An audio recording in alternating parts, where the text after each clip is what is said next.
Welcome to Stonewatch. Today we're talking about the movie Cocaine Bear, and if you haven't already, please smash the subscribe button, click on that bell so you can notify future videos. Be sure to give this video a thumbs up. And yes, after going to the theater and checking out Cocaine Bear opening weekend, I gotta say, man, this thing just lived up exactly what the trailer promised. A cocaine-fueled murdering bear with funny moments. Now, it was great to see Ray Liotta back on the big screen. You know, I did have some issues with that, but I'll get to that in a minute. Alden Ehrenreich was okay in this movie, to be quite honest with you, you know, but I mean, he did what they wanted to. O'Shea Jackson was pretty funny in this thing. All in all, I enjoyed this movie quite a bit. Now, I didn't have like really high expectations going into this movie. I mean, I saw that trailer a couple months back, whatever. I'm going, man, this thing looks insane. And especially it being based on a true story and being Ray Liotta's like last movie. Now, according to what I read online, they're saying this is like one of his last performances. So I don't know if this is exactly his last movie, because I thought it was, but apparently it is not. But it was cool to see him in this, even though I think that he didn't really have as much screen time in this as I thought he would, to be quite honest, especially since he was supposed to be like the main villain of the movie. You know what I mean? But it was cool to see him nonetheless. Now, I thought it was pretty neat in how they actually used what it seemed to be actual news footage from when this thing took place. Now, according to what I've read, this is supposed to have taken place during 1985. Now, I don't remember this being talked about on the news back then, but then again, I was 12 years old, so I didn't really watch the news all that much back then. And then this was probably more local than anything else. It wasn't like it is today, you know what I'm saying? Now, I think this was pretty neat on how they did use that footage and how they weaseled it in there and made it part of this movie. And then, I don't know, I thought that was pretty neat. Cocaine Bear is a 2023 American dark comedy action film directed and co-produced by Elizabeth Banks and written by Jimmy Warden. It is inspired by a true story of the Cocaine Bear, an American black bear that ingested a duffel bag full of cocaine in 1985. In December 2019, Phil Lord and Christopher Miller were announced to be producing an untitled horror comedy project inspired by the true story and based on the spec script written by Jimmy Warden. The producers approached Radio Silence Collective's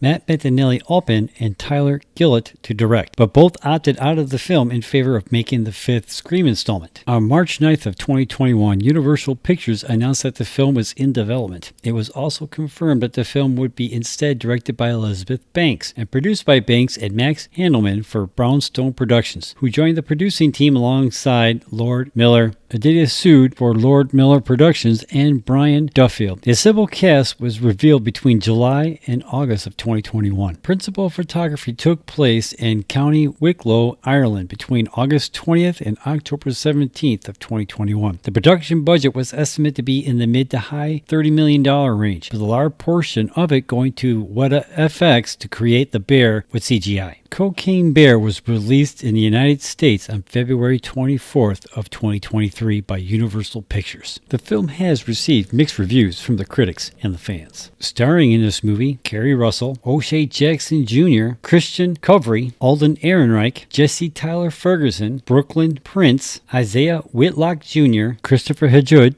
Hannah Ho Extra, Margot Martindale, and the late great Ray Liotta, just to name a few. Coming out of opening weekend, Cocaine Bear is sitting with a Rotten Tomatoes score of 71%, with 212 top critics reporting in. Majority of those 212 critics actually kind of like this movie. Now, over on the audience side, it's sitting with a score of 75%, with 500 plus fans telling you what they think. So the critics and the fans are pretty much on the same page on how they feel about this movie. Now, and I gotta say, I had a lot of fun with this movie. Now, I'm not gonna say like this was like my most favorite movie of the year. What the trailer promises exactly what we got. I mean, some of the dialogue was not really all that great, and I heard somebody in their review earlier on in this weekend saying that this was kind of like Godzilla from 2016, where Godzilla movie, but you barely saw any Godzilla in it. They're all kind of like this with the bear too. I mean, when the bear was in there, it was pretty much well worth it, but there was a lot of times where it wasn't there, and you could definitely tell like the tension wasn't really completely there. You know, like, well, that bear is not there because he's way over there, like attacking those people right now. So they don't really have anything to really worry about. But however, and also I think they had a lot to do with the budget, because like the budget for this thing wasn't really all that great. Now, with a budget estimated around $35 million, and as of right now, its total box office of like $28.3 million. So it made back almost its whole entire budget. Now, I don't know what the marketing budget for this thing was, but they've almost made back their production budget as it is. I mean, it is opening weekend. As long as it doesn't drop a whole bunch going into weekend two, they might might be, I don't know, they might make a profit on this one. We'll have to wait and see how that all pans out, you know. But I don't know, I think this movie is well worth the watch, but that's just me. So did you get a chance to go check out Cocaine Bear? Let me know in the comments down below. What'd you think, man? Did you like this movie? Let me know in the comments down below. I mean, how cool was it to see Ray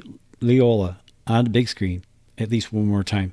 Right? I mean, for the most part, that was the main reason why I went to go see this movie to begin with. I mean, I saw the trailer. I thought it was kind of nuts. But then when I saw that he was in this and I heard this was like one of his last movies, I'm like, I got to go see it now. I mean, right? And you know what? I'm glad I did. So let me just think in the comments down below.